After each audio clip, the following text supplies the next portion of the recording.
તો આમ આગળ વધે સંકર સંખ્યાનો કોણાંક કોને કહેવાય અને તેની આગળ સંકર સંખ્યાનું ધ્રુવીય સ્વરૂપ પણ આવશે, એ કોણાંક આધારિત જ થશે।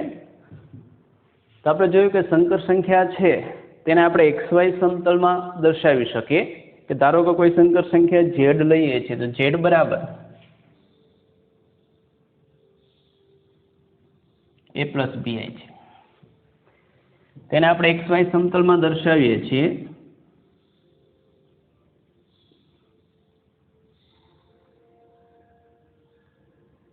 x અક્ષની ધન દિશા x, ઋણ દિશા x dash, y y dash.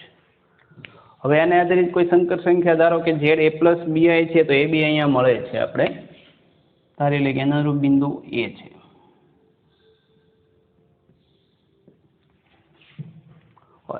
અને આપણે જોયું કે બિંદુ ઉગમ બિંદુ O ને a સાથે જોડીએ,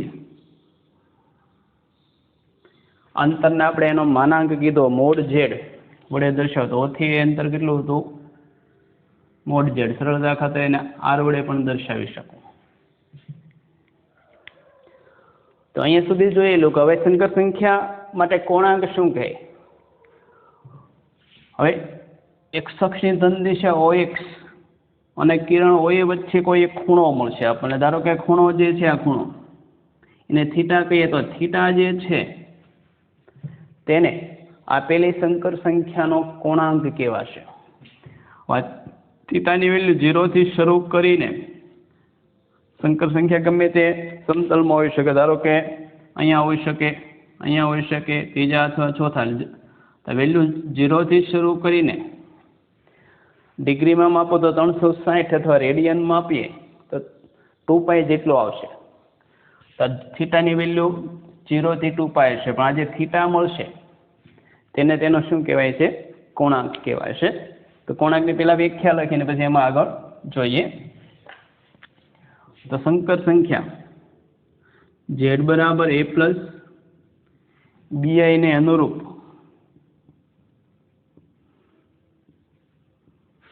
બિંદુ AAB, અને અનુરૂપ બિંદુ આપણે AB ને ઉગમ બિંદુ અને ઉગમ બિંદુ ને જોડતું કિરણ OA, O થી એની દિશા x અક્ષની ધન દિશા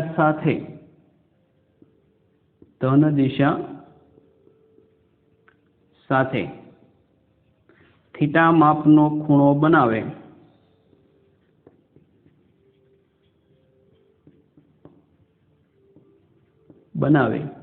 તો થીટાને z નો કોણાંક, અંગ્રેજી માટે એની માટે વપરાતો શબ્દ આર્ગ્યુમેન્ટ કહેવાય। સાદી વ્યાખ્યા એવી છે કે x અક્ષની ધન દિશા સાથે જે ખૂણો બનાવશે તેને કોણાંક કહેવાય। Generally 0 less than theta less than 2π હોય। મેં કીધું એનાથી મોટો કોઈ આવશે ને એનાથી મોટો આવે તો ખરેખર તો એ 2π ના અંતરાલમાં ઘણા બધા આવે, પણ યુનિક ખૂણો થીટાની અનન્ય વેલ્યુ કોની વચ્ચે મળશે 0 થી 2π। એમાં તે એક વિશિષ્ટ અંતરાલમાં આપણે થીટાની વેલ્યુ લેશું તો તેનો મુખ્ય કોણાંક એ પણ લખીએ કે -π લેસ ધેન થીટા π હોય તેવી થીટાની કિંમતને z નો મુખ્ય કોણાંક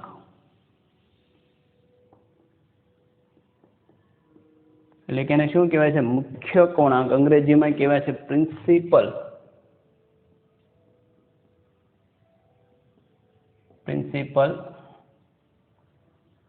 આર્ગ્યુમેન્ટ। પ્રિન્સિપાલ નહીં, પ્રિન્સિપલ, ખાસ બોલાય પણ આ રીતે, લખાય પણ આ જ રીતે, પ્રિન્સિપલનો શબ્દ લગાવે। જેનો મુખ્ય કોણાંક કહેવાય. એને સંકેતમાં કઈ રીતે દર્શાવે? તો સંકેત માટે જનરલી આપણે કંઈ અર્થભેદ ન થતો આર્ગ્યુમેન્ટના પહેલા 3 ARG અને પછી Z આ રીતે દર્શાવીશું.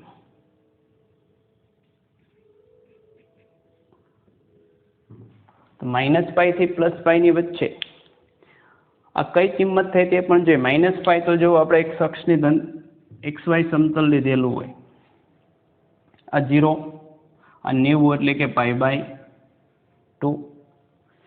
90 થી આગળ આવશે તો આ થશે 180. 180 ને જનરલી π વડે દર્શાવાય અને π/2. 90 એટલે π/2. કેમ કે સમજણ ખાતર એવું લઈ શકાય π બરાબર 180, 180 બરાબર π. અને ઉપર દિશા જે જાય એન્ટી ક્લોકવાઇઝ કહેવાય. ઘડિયાળ તમારી સામે રાખો અને ઘડિયાળની કાંટાથી જે વિરુદ્ધ દિશા થાય એને એકમ સમતલમાં પોઝિટિવ ડાયરેક્શન લેવાય છે. અને તમે જો ક્લોકવાઇઝ જાઓ તો એને શું લેવાય? Negative direction. ઘડિયાળ સામે રાખવાની છે, પછી જોવાનું. તો ઉપર આ બાજુ +π/2 છે, આ બાજુ અહીંથી અહીં આવ્યો એટલે ખરેખર તો ખૂણો કેટલો થઈ ગયો? 90 અંશનો. -90 એટલે -π/2. હજી આ બાજુ 90 ઉમેરે એટલે ફરી વખત -180 એટલે કેટલા થશે? -π. એટલે -π થી +π એટલે ઉપરનું આ સમતલ આવી જાય અને નીચેનું આવી જાય એટલે ખરેખર દરેક ખૂણો આવી જાય. આ એંગલને તમે રિયલ એંગલ પણ કહી શકો. ખાસ અગત્યનું છે -π થી +π શા માટે લીધેલું? અને રિયલ એંગલ પણ કહી શકે. વ્યવહારમાં આપણે આ જ ખૂણા લખીએ છીએ. ધારો કે સિમ્પલી વસ્તુ લે કે કોઈ એક ખૂણો આ રીતે, કોઈ વચ્ચેનો ખૂણો હોય તો આપણે આ ખૂણો લખીએ અને આપણે વચ્ચેનો થીટા લઈએ. ધારો કે આ રીતે હશે તો આ વચ્ચેનો ખૂણો એટલે કોને વ્યાખ્યાયિત કરીએ છીએ? આને વ્યાખ્યાયિત કરીએ. હજી ધારો કે કોઈ કિરણ એવું હોય, આવું છે આ ખૂણો, તો અહીંયા આપણે આ ખૂણો નથી લેતા, ખાસ ધ્યાન રાખજો. કયો લઈએ છીએ? આજ લઈને આને જ ખૂણો કહીએ છીએ આપણે સામાન્ય સમજણ પ્રમાણે. તો આ ખરેખર તે કેવું થયું? Negative direction. અને આ એવી વિશિષ્ટ બહુ સરસ ગોઠવણી છે કે એમાં બધા ખૂણા આવી જાય. 90 થી 180 નીચે હશે તો આ બાજુ -180 +180. એટલે આ રિયલ થીટા એટલા માટે લેવાય. એટલે ખૂબ જ ઉપયોગી રેન્જ થશે. ઘણી જગ્યાએ આવશે હજી, પણ શા માટે માઇનસ લેવાય છે? નહીંતર કોઈ પણ જગ્યાએ આવો ખૂણો બનતો હોય તો આપણે આ ખૂણો ક્યારેય ન માપીએ. આપણે કયો માપીએ? હા, ખરેખર ત્રિકોણમિતિની દ્રષ્ટિએ નેગેટિવ હોય, પણ આને આપણે પોઝિટિવ વડે દર્શાવીએ છીએ. અહીંયા તો નેગેટિવ જ દર્શાવ્યું. વ્યવહારિક રીતે આની વચ્ચેનો ખૂણો માપવાનો કીધો હોય તો ક્યારે આપણે ઉપરનો ખૂણો માપીશું નહીં. અને અહીંયા આ બે વચ્ચેનો ખૂણો કીધેલો હોય તો ત્યારે આપણે ક્યારે આ, જેને આપણે સાદી ગુજરાતીમાં બહિષ્કોણ કહેવાય, ક્યારે આપણે બહિષ્કોણ લેતા નથી, અંતઃકોણના જ માપ લઈએ છીએ. એટલે આ જે રેન્જ થશે તેને શું કહેવાય છે? થીટાની મુખ્ય કોણાંક, પ્રિન્સિપલ આર્ગ્યુમેન્ટ કહેશું. અને એને આર્ગ્યુમેન્ટ Z વડે દર્શાવીએ. હજી આમાં આગળ વધીએ.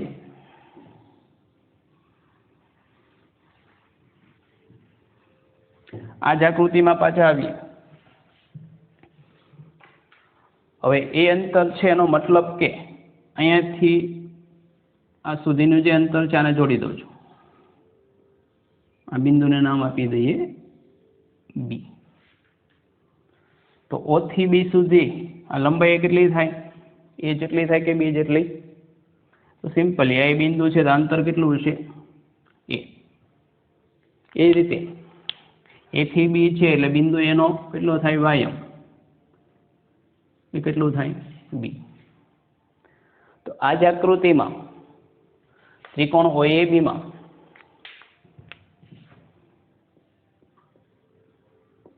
માં આપણે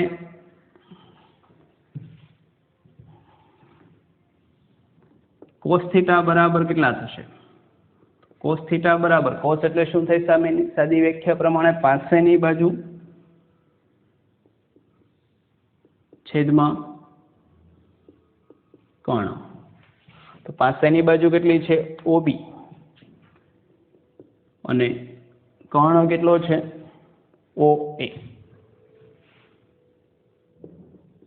માટે cos થીટા બરાબર ઓબી એટલે લંબાઈની વાઇઝ લઈએ તો ઓબી ની લંબાઈ કેટલી છે એ જેટલી છે અને ઓએ ની લંબાઈ મોડ ઝેડ અથવા એને આર વડે દર્શાવીએ તો આર વડે તો આમાં એને સૂત્રનો કરતા બનાવતો આ બાજુ આવી જશે માટે એની વેલ્યુ આપણને મળે એ બરાબર આર કોસ થીટા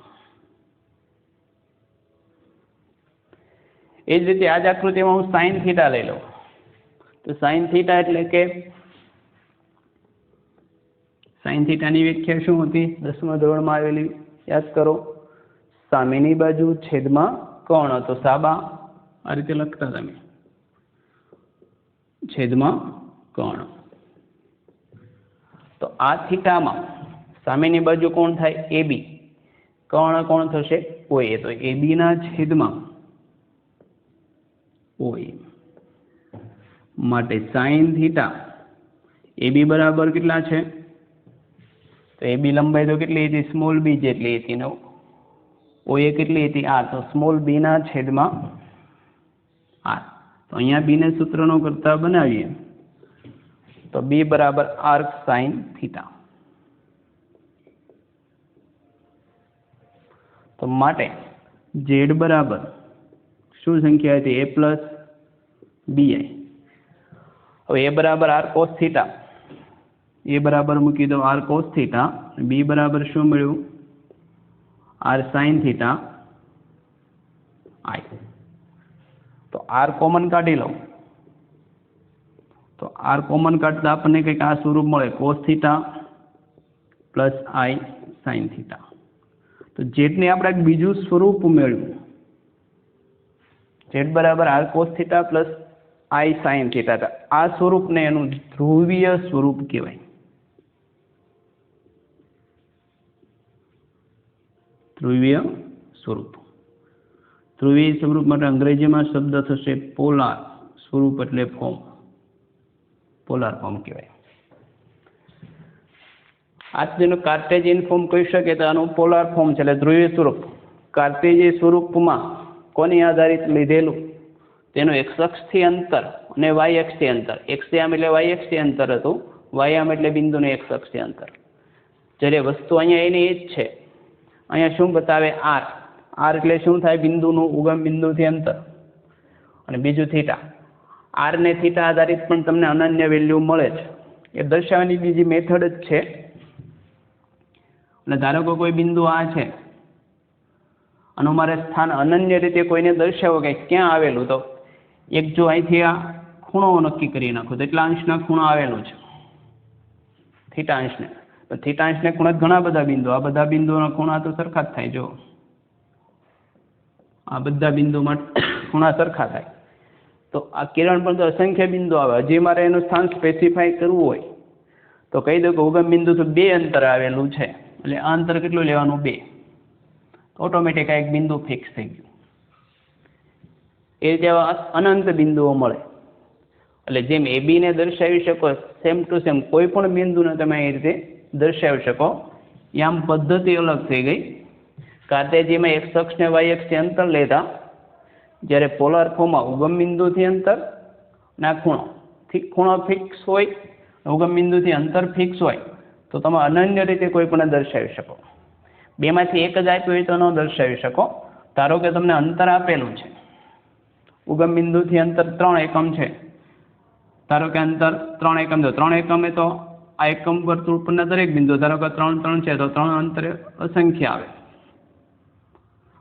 પણ એમાં ફિક્સ કરવાનું એક વખત કહી દો કે થીટા બરાબર 45 અંશ છે તો 3 અંતર ને 45 અંશ એટલે બિંદુ કેવું થઈ ગયું ફિક્સ એટલે આ દર્શાવવાની બીજી મેથડ છે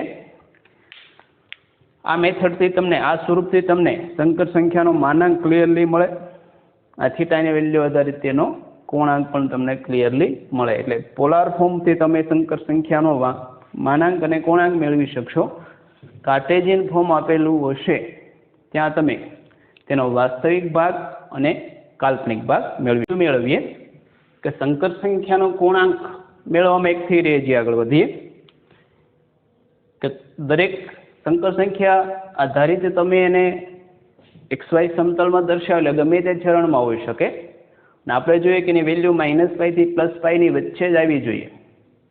તો કઈ રીતે થશે? તો સંકર સંખ્યા Z બરાબર a+bi પરથી આને મેળવવાની એક મેથડ છે. આના પરથી tan આલ્ફા આપણે આ રીતે વ્યાખ્યાયિત કરીશું, (b/a). એટલે કે tan આલ્ફા બરાબર આ નવું કંઈ નથી, ઉપર થઈ ગયો કાલ્પનિક ભાગ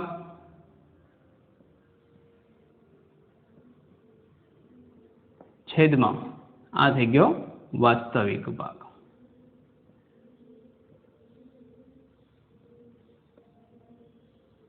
પહેલા આપણે કે આલ્ફા મેળવીશું, એ માનાંકમાં લેવાનો, a ને b નેગેટિવ હોય તો અહીંયા શું લેવાના? પોઝિટિવ. આના પરથી આલ્ફા આપણે મેળવીશું, આલ્ફા બરાબર tan ઇનવર્સ (b/a).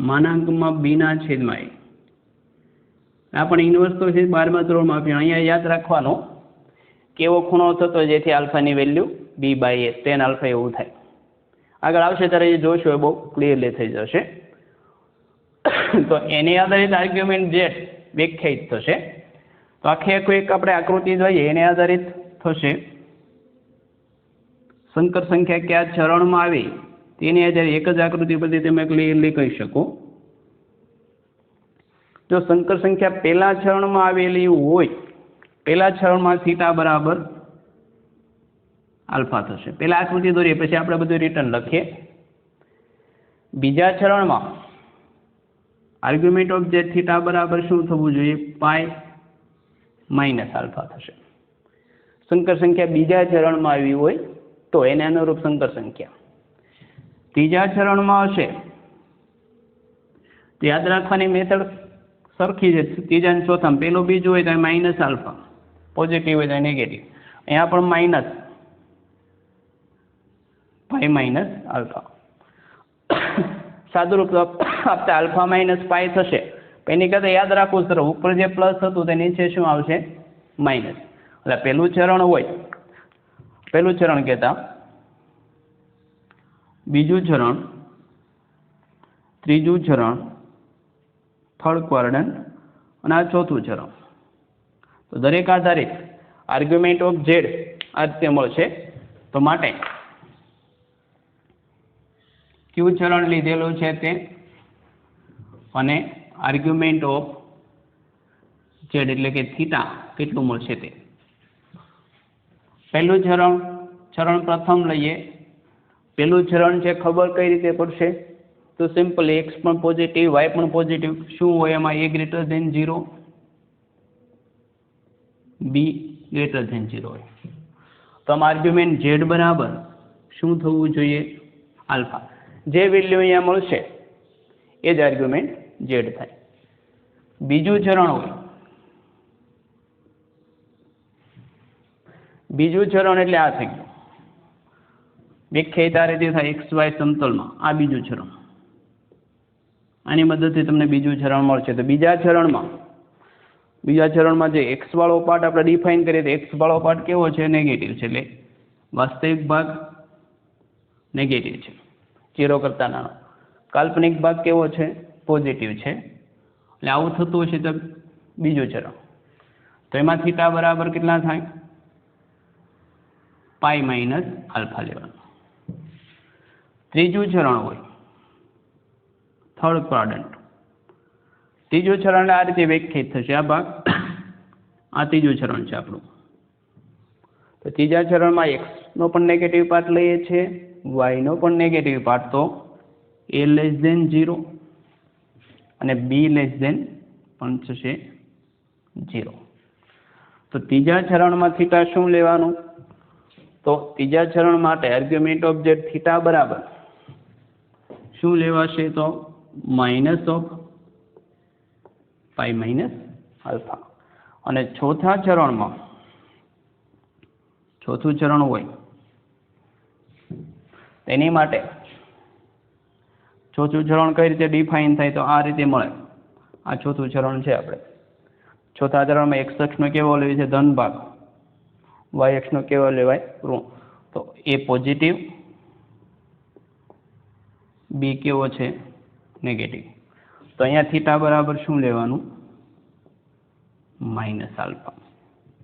આ થિયરિકલ વસ્તુ આકૃતિ એક વખત યાદ રાખો તો બહુ સિમ્પલી યાદ રહી જશે કે પહેલું ચરણ થીટા તો ચોથામાં થીટા માઇનસ આલ્ફા, અહીંયા આલ્ફા, અહીં પાઈ માઇનસ આલ્ફા તો minus of pi minus alpha થશે. આ થિયરી બહુ સ્ટ્રોંગ થિયરી છે, એક વખત ક્લિયર થઈ જશે તો થોડો કોમ્પ્લિકેટેડ કોન્સેપ્ટ છે, એકદમ ઇઝીલી તમે કરી શકશો. એક વખત થીટા વ્યાખ્યાયિત થાય પછી તેનું ધ્રુવીય સ્વરૂપને મળી જશે. આર એટલે સંખ્યાનું ઝેડ અને પછી આ બીજું બધું મળશે.